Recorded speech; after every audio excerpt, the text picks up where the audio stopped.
check out this fit. Friggin' tennis leggings that I've had for a billion years approximately. This shirt that was given to me by one of my best friends when she left and moved to another country. Thank you, Roro, I love you. And I hope I won't be getting too dirty, but this is stuff that's easily washable.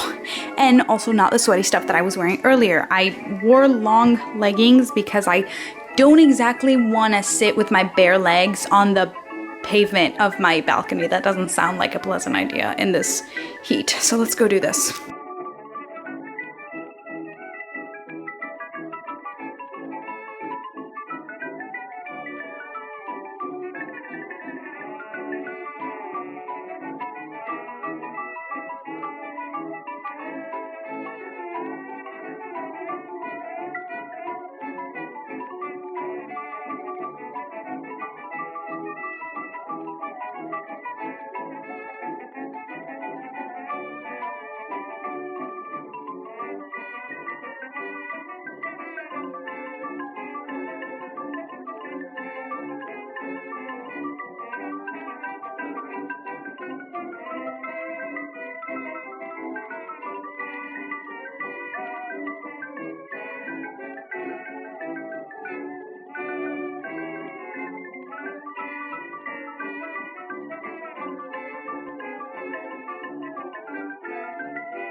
As you could probably tell, she's pretty sooty.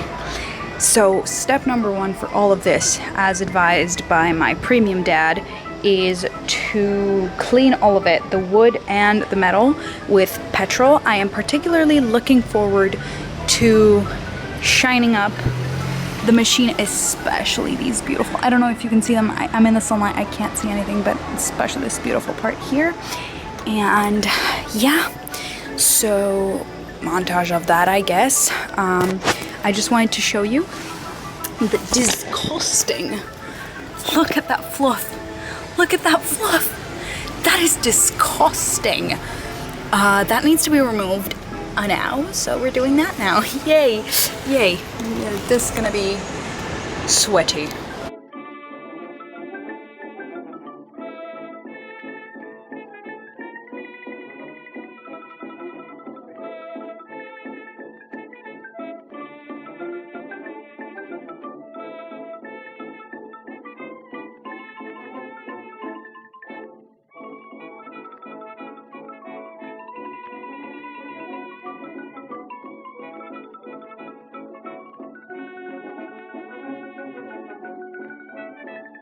Check this out. What? Oh my god! This is so clever! I love this machine. Also, I'm trying to figure out what the heck this thing's supposed to do. Not so sure. And I'm also not so sure how I can get to the parts there to clean them better, because this goes here, but doesn't go down, so I'm gonna see what I can do. Gosh, okay, so I am probably gonna die of the fumes, honestly. I petroled the whole sewing machine. You can see it's shiny now, which I'm so happy with. This behind part was especially tricky, like, this part is still a bit grimy here, but I did the best I could. I'm really proud of this because this is shining exactly the way I thought it would. Maybe I'll give it a little more. Ooh, look at that. Yeah, I need to go over that. I need to, the only petrol that I need to, the only part of the machine that I still need to clean with petrol is the internal mechanisms and this little corner, and I did the bobbin winder pretty well. And I'm gonna have to transfer all this kind of oily, sooty thread from the bobbin to another spool because I wanna learn how to load these freaking bobbins. So excited. And for the tension belt, I think I'm gonna tape it together with duct tape. I'm gonna put the hook through the hole and then I'm gonna duct tape that. But that's gonna be the last thing because first I gotta give the wood some anti-woodworm poison, although it doesn't look like it has any little, I don't know, woodworm holes or anything. I've been bitten by woodworms, if you haven't seen it, in one of my Titanic making of videos, and it was traumatic, so I don't want any more of those in my life ever. And then I need to polish the wood with some wax to restore it to its former vintage glory, and I'm pretty sure I can start sewing this afternoon. Not in my bedroom though, because again, the fumes.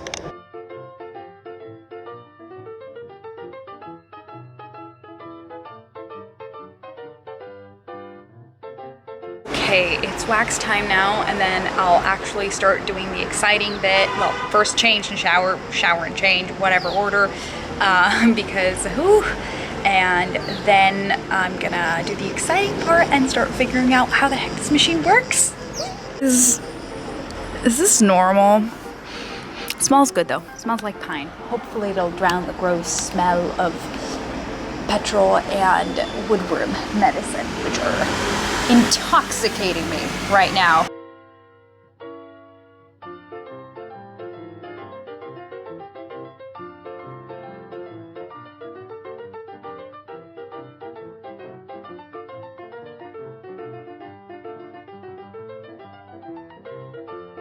Oh my gosh, I fixed the tension belt. Look at that. I'm pressing on the pedal and it's going. Okay, I need to move it from here because I'm actually gonna start practicing how to treadle. But I'm so happy and I'm so excited. Too good to be true, too good to be true. The tensioner belt broke again. I'm gonna get my most powerful like E600 5000 glue and glue it and tape it because I had just taped it, as you can see here, but I don't think that was enough, so round two. This has been a really hard process so far. I haven't sewn anything yet, mostly because I don't know how to treadle.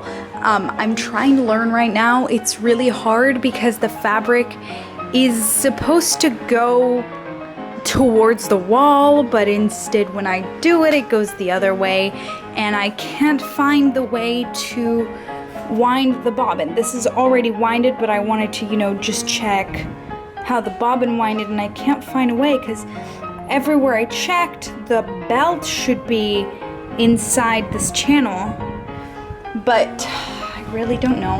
I'm gonna do more research tonight. I'm gonna call it quits for today because I have to go, but I'm very happy with how it's going so far, and it's no hurdle cannot be overcome. This is definitely much harder than hand cranked because you have to get into a rhythm where the pedal and the wheel are spinning together, and it's really hard for me to get into that rhythm right now, but I will do research tonight. I thought it was easy. Whoo boy. Here's the thing, at the beginning of the day, I really didn't think she needed oiled. Turns out she probably does. Not as dramatically as I would have expected, but she is in need of a good oiling, so I will do that tomorrow. Today, maybe before I leave.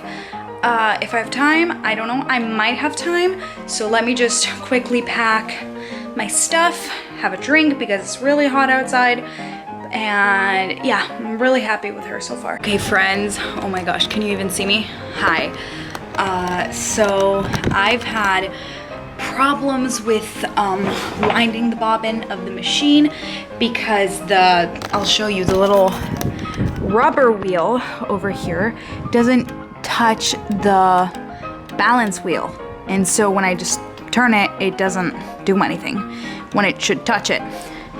And I thought it was the positioning of the belt that was wrong, but the belt is where it's supposed to be. Like, it's supposed to be in this channel. So I thought, why the heck is the friggin' rubber wheel touching the balance thing, the balance wheel? And I marathoned so many YouTube videos, and I came across one video, which might have been my eureka moment. I haven't tried it out yet.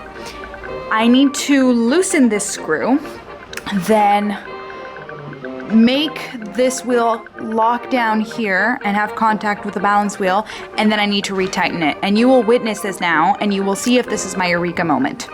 I am turning into Bob the Builder because I have so many things in here that I will return, because these are not mine, these are my dad's, but I will return them to him. I have like this plier thing, and I have little screwdriver, and I have a bigger screwdriver. Let's see how this works. So this is, no, okay, so in the video it said to lock it down. I hold my screwdrivers very weird. Come on. Oh my God. Ah. Oof. Okay, maybe I'm not turning into Bob the Builder because I don't have a clue what I'm doing. I don't even know what way I should turn it. Come on. Oh, come on. Is this too small? Is this screwdriver too small? I think it is. Please hold as I get a bigger screwdriver. Bigger screwdriver has been acquired. Oh God, is it that much bigger though? Oh my God. Are we sure it's this one and maybe not this one? Because this one looked like it's already been... Oh my goodness gracious. Ugh. No, it was clearly this one on the top of the wheel. Why wouldn't you come off? Please. I don't have anyone to help me with this. I would greatly appreciate someone's help, but I have to fend for myself here. Oh, hold on. I'm gonna watch a couple more seconds of that video. Let me see. I checked. It's definitely this screw, so I'm not. Ugh. Anyone who has any competence in this, just come on. Don't be shy. Oh, it's not moved an inch. When I tell you, this thing is not budged. But I know it's this one. I know for sure. Oh, I felt it move. Nope. No, I didn't. Oh. Just a minute. Just a minute. I need a minute. It said that lubrication is important, so oh, the fumes. I oiled it. I oiled the bobbin winder parts. I oiled the bobbin winder thoroughly. Sir, could you please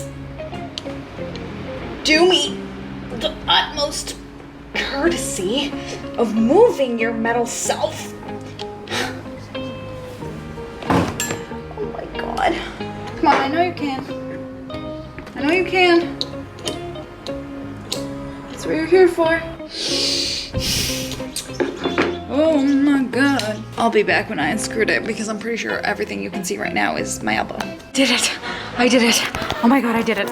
I loosened this one as well. For some reason, I don't know. I loosened that first just to see whether my screwdrivers were working. So now what I'm gonna do is I'm gonna need to push this down.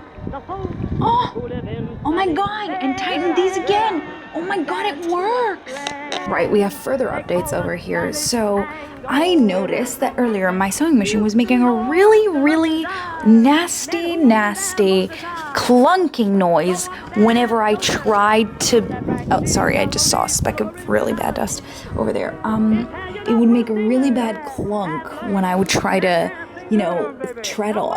It would treadle, but it would make a really bad clunk, and I discovered that what it was, hold on, let me just, oh, it did it again?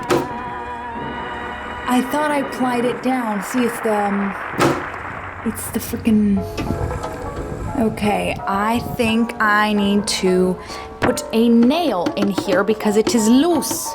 I need to put a nail in there. Never put a nail on anything in my life, really, so this should be interesting.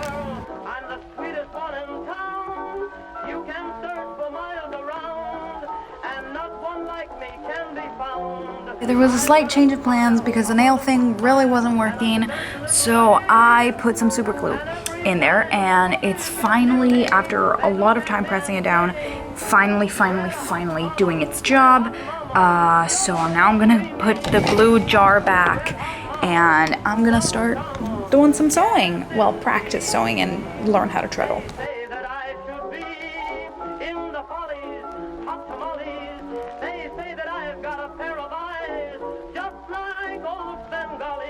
I confess that I possess the sweetest charms in town. And unless I miss my guess, the boys all follow me around. I could make a music master drop his fiddle, make a bald-headed man part his hair in the middle.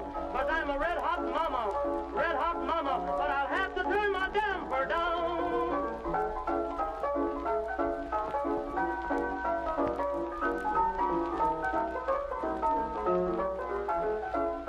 We've got a problem. So I started treadling and I did a straight line. I was so excited. But then I started having problems. Like, I need to turn the wheel toward me and it's fine, but then it kind of like jams, and it's not the belt. I removed the belt because I thought it was a problem with the belt, but it's not. Then I realized that somehow, do not ask me how. Wait, I need to get this little thing right here. The thread got stuck in the bobbin shuttle, that little white bit over there. It's thread. I'm gonna need to try to fish it out. Oh, this is so bad. I really do think the problem's over here, because once I pull this thing over here, the I don't know, the balance, no, this is not the balance wheel. I think it's the sewing mechanism wheel. Once I pull it towards me, which means I disengage the sewing, which means the needle doesn't work. Smooth as butter, because I just oiled the entirety of the machine.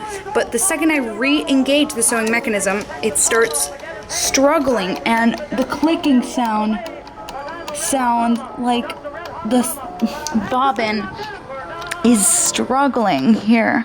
And I can see the thread, and I've tried to fish it out, but I can't fish it out. Oh, look, there's lint over there too, so maybe if I clean off the lint. Well, here we are 1 year later, and oh boy, did I have some problems with this thing. Sorry. So, the problem, ladies and gentlemen, wasn't an oiling issue or anything like that. No. The problem with there was a literal screw missing. The little stitch length screw.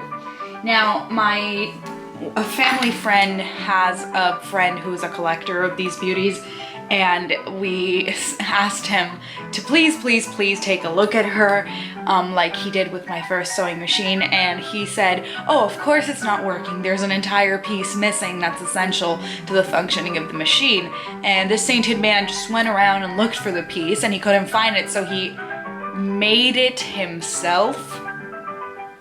So every time I look at this thing, I just stare in wonder and in awe. So that was the main problem. And then I kept having a little bit of issues with, sewing with it. And that's because I was threading it wrong. Now, I won't get into the details, but basically it was something about, I think, the thread guard over here. I didn't realize this little loop over here is a thread guard. This is tangled, yes. So I have learned my lesson, and I'm being extra careful of how I thread this beautiful machine. And yeah, I have been able to sew with this. This is not the first time I'm sewing with this beautiful machine. I have sewn with her a couple times over the last few days to get adjusted, and I am gonna say I love it so much, and I can't wait to make beautiful stuff with her. So without further ado, I'll show you the test sewing. Right, I've threaded the machine. It's ready to go. Any experienced treadlers, shield your eyes. I'm still getting the hang of the starting mechanism. Okay, 3, 2, 1.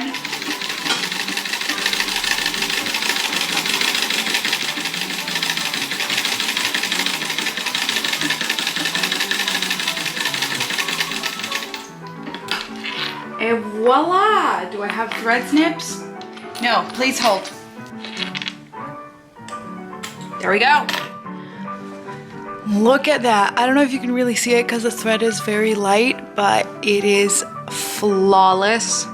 I'm not gonna show you the underside because it's white thread, but it's flawless, and the stitching is fairly tiny to medium size. There we go. But I've fiddled with the stitch length quite a bit, and I couldn't figure it out. So I left it to an option that seemed good to me. Now, this baby also has automatic back tack function. I think if you press the pedal in some way and you spin the wheel backwards and then you start pressing the pedal despite the wheel spinning forwards again, it's gonna do a back tack. I'm too scared to try that, so the only times it has happened it was accidental. But yeah, so happy. So happy. Oh, all the issues have been solved. She's nice and oiled and functional almost a year after I have bought her, but it's okay. I went through a similar process with my first sewing machine. I was very excited, as you can see in the original footage, to sew with her right away because the whole purpose of her was to have another sewing machine that I could sew with right away, but obviously that is not gonna happen. These things take time and effort and a lot of love and care and patience.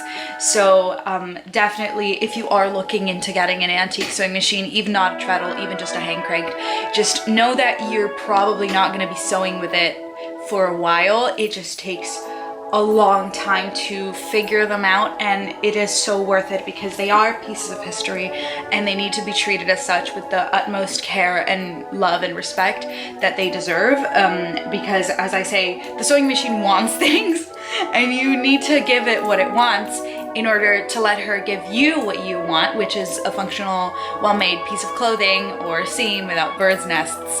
So I am so happy that I waited as long as I did because it allowed me to understand this beautiful machine better. I don't know if I shared with you her name. Her name is Lady Watson because my other machine is named Lady Sherlock after the Bernadette Banner project that I was watching on YouTube when I found her in a friend's shed. So I don't know if I said this in any of the previous clips, but I bought this sewing machine at a thrift store for the grand price of 58 euros because nobody wanted her. Nobody wanted her for years, and she was just there, and now she's here and she's very loved and very wanted, and I sound like I'm talking about a child. But yeah, she is my child. And the other one too. They are both my children. I love them equally. So yep, thank you so much for watching this quite old adventure of me and Lady Sherlock starting to get to terms. And I'll see you in my next shenanigan. And before going, yes, my glasses are turning dark because I changed my glasses and there is sun in my room. So these react to light. It's not fun sometimes. But yeah, thank you so much for watching. Subscribe if you're not subscribed already, and I'll see you in my next shenanigan. Bye!